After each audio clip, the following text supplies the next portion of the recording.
Good evening students, कैसे हैं आप सब बिल्कुल अच्छे होंगे, पढ़ाई कर रहे होंगे।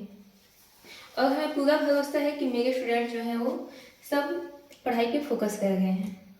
और ये जो मेरी मेहनत भी है ना, वो सब आप लोग के लिए ही है। तो आप लोग हमसे जितना भी सीखना चाहते हैं वो कमेंट सेक्शन में ज़रूर लिखें। और मैं जो ही बताऊंगी, मैं उसको मेरे पास उसके से रिगार्डिंग जितना नॉलेज है, मैं बिल्कुल उसे डेप्थ में बताने का कोशिश करूँगी। मेरा ये यूट्यूब चैनल बनाने का पर्पज़ भी यही है। एक बात हमेशा याद रखिएगा, हर इंसान के जीवन में वो दो चीज़ होती है जो व्यक्ति को ऊंचा उठाता है। एक होता है श्रेय और एक होता है प्रेय।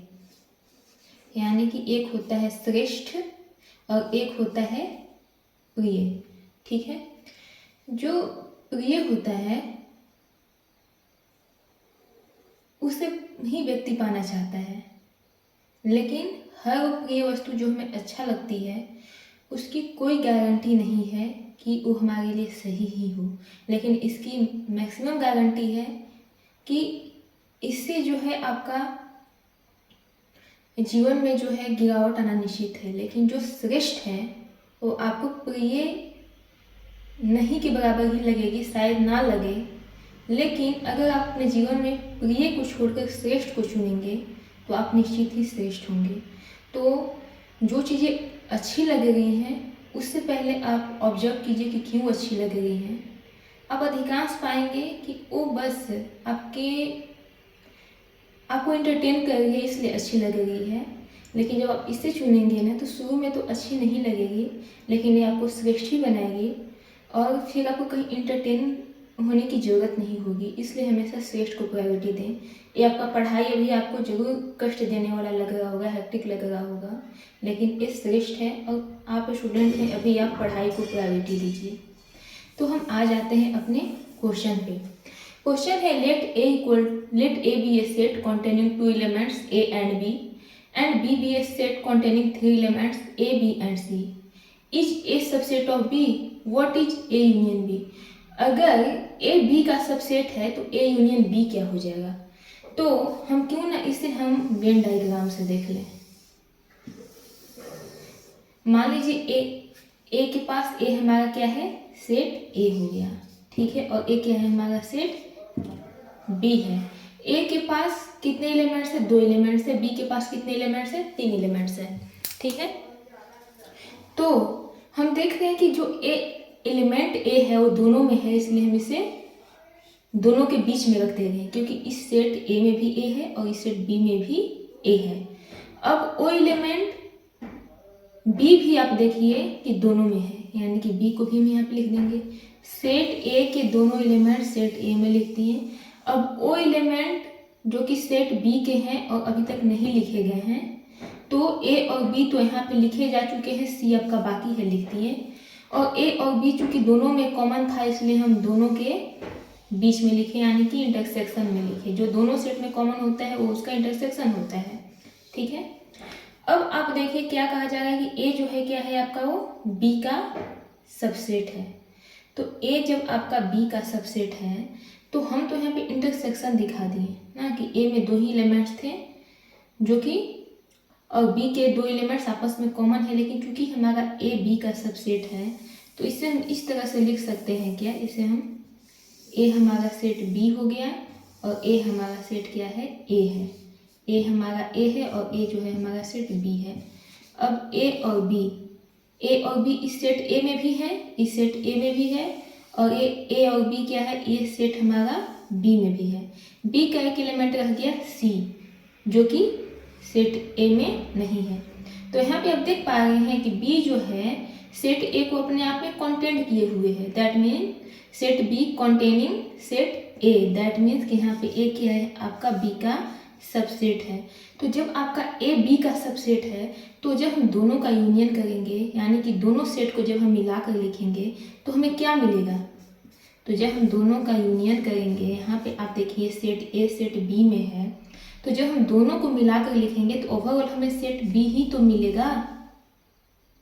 A यूनियन B मतलब क्या होता है, कि कोई भी सेट अगर ए और बी है, दोनों का यूनियन यानी कि दोनों सेट को के एलिमेंट्स को मिलाकर एक तीसरा सेट सी बनाना, हम लेट कर लेते हैं सी या डी, कुछ भी हो सकता है, सी बनाना। और उसमें कंडीशन है कि अगर कोई एलिमेंट दोनों में बार बार रिपीट कर रहा है तो चूंकि हमारा सेट ही बन रहा है इसलिए उसको हम एक बार लिखेंगे, ठीक है। जैसे कि यहाँ पे ए और बी दोनों में है, तो हमारा दोनों में है, तो अगर हम दोनों का यूनियन करके देखते हैं तो भी हमारे पास कितना एलिमेंट्स मिलेगा, ए बी सी ही मिलेगा, क्योंकि यहाँ पे हमें ए बी सी ही मिल रहा है, यानी कि हमें सेट बी मिल रहा है। तो इससे हम एक रिजल्ट पे पहुँचते हैं कि अगर हमारा कोई सेट दूसरे सेट का सबसेट है, अगर कोई सेट ए सेट बी का सबसेट है, तो दोनों का यूनियन में हमें सेट बी मिलेगा, ठीक है। और इसके जस्ट अपोजिट अगर ए हमारा बी का सबसेट है तो दोनों के इंटरसेक्शन में क्या मिलेगा, हमें छोटा वाला सेट मिलेगा। यानी कि ए बी का सबसेट है, बी जो है ऑर्डर में ए से बड़ा है, तो दोनों के यूनियन में क्या आ जाएगा, हमारा बी आ जाएगा। और जब ए बी का सबसेट है तो ए इंटरसेक्शन बी में हमें छोटा वाला सेट यानी कि ए मिल जाएगा, ठीक है।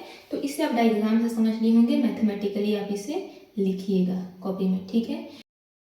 अब नेक्स्ट क्वेश्चन है, if A and B are two sets such that A subset of B, then what is A union B.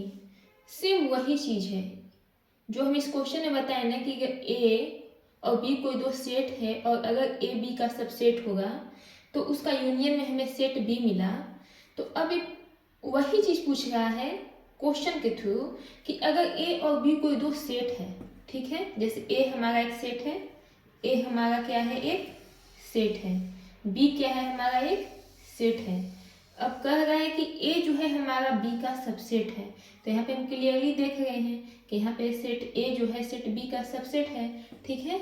कि अगर हमारा ए बी का सबसेट है तो दोनों का यूनियन क्या होगा, तो जब हमारा ए बी का सबसेट है, A is subset of set B, यानी कि हर एक एलिमेंट पहले से बी में मौजूद है, तो दोनों के यूनियन में क्या होगा, तो यूनियन क्या हो जाता है, हम दोनों सेट को मिलाकर लिखते हैं।